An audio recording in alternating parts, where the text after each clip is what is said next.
You have to be patient and have perseverance and having a sense of where you want to go and having the passion to still believe in your idea even when everybody else is saying, well, why are you wasting your time on this? It obviously it's not happening, but you know it's going to happen. You just don't, you never give up on that idea.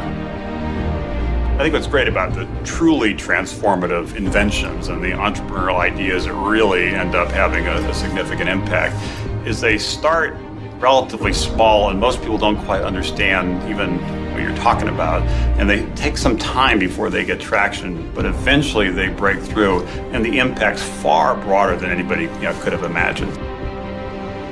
Entrepreneurs who want to change the world, want to have a significant impact, don't want to just build a company, they want to build an industry, don't want to just create another product or service, they really want to fundamentally improve aspects of people's lives. The people who started these great companies, they just think out solutions on their own to problems. You don't do it the way it's been done before. That's in a book. You go out and you try something new because you think that you'll be able to make it work. The great business icons, it's not that they were worth hundreds of millions or billions or trillions of dollars, is that they moved society forward. Whatever their motivations, whatever it was, they being here and their lust for success, for power, for money, for fame, moved us forward. Every great business leader I've ever met, in addition to being very smart, very driven, they have this, why not me? Screw it, I deserve it, let's go.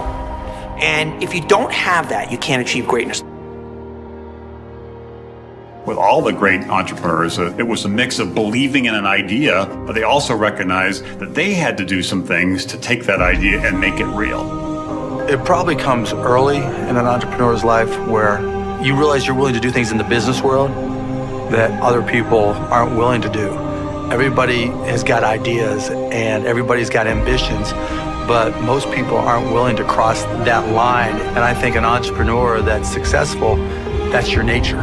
Wherever there's change, wherever there's uncertainty, there's opportunity.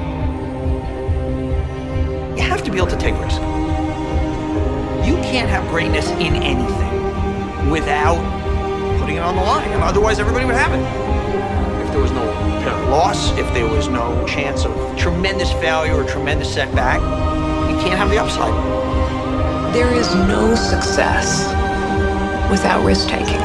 And I think that is actually what distinguishes the captains of industry from others. You have to be smart, you have to have vision, you have to have all of these different things. But the most successful people are the people that had the right idea but never, ever quit or gave up. The people that really succeed in life are those that don't quit.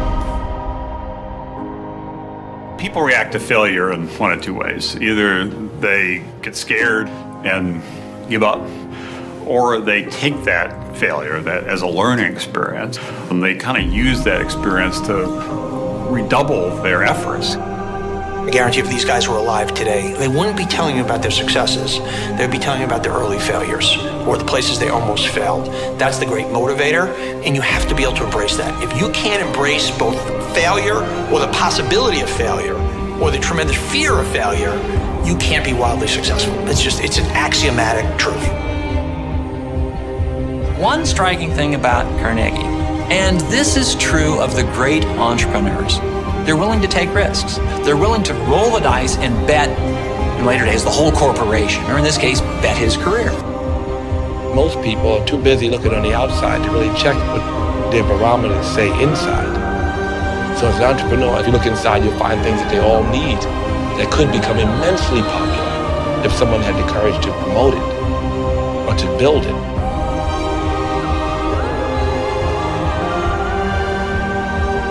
Every business has some uniqueness, either unique talent, unique product, unique capacity, and the trick is to find it and capitalize on it. You're always looking for the next innovation, the next niche, the next product improvement, the next service improvement.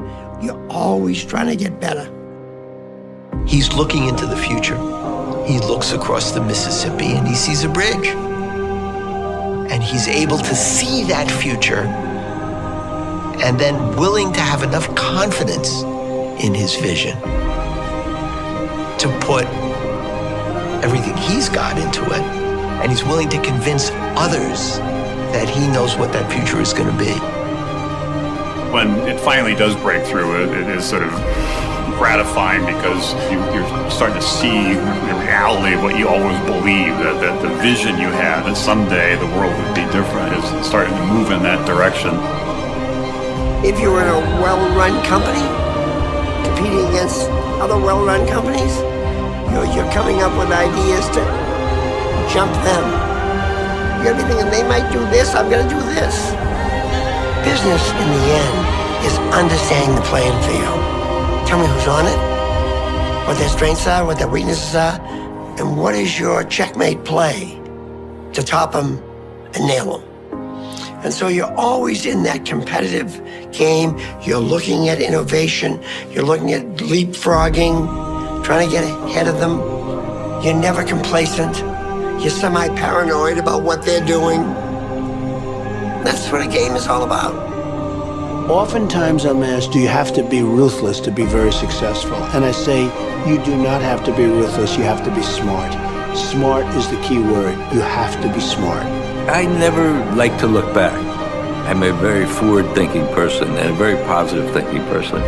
And the transactions that I did or did not do, I very rarely have any remorse over a situation. I like to move on. All that matters is how big do you want to dream and how hard do you want to work.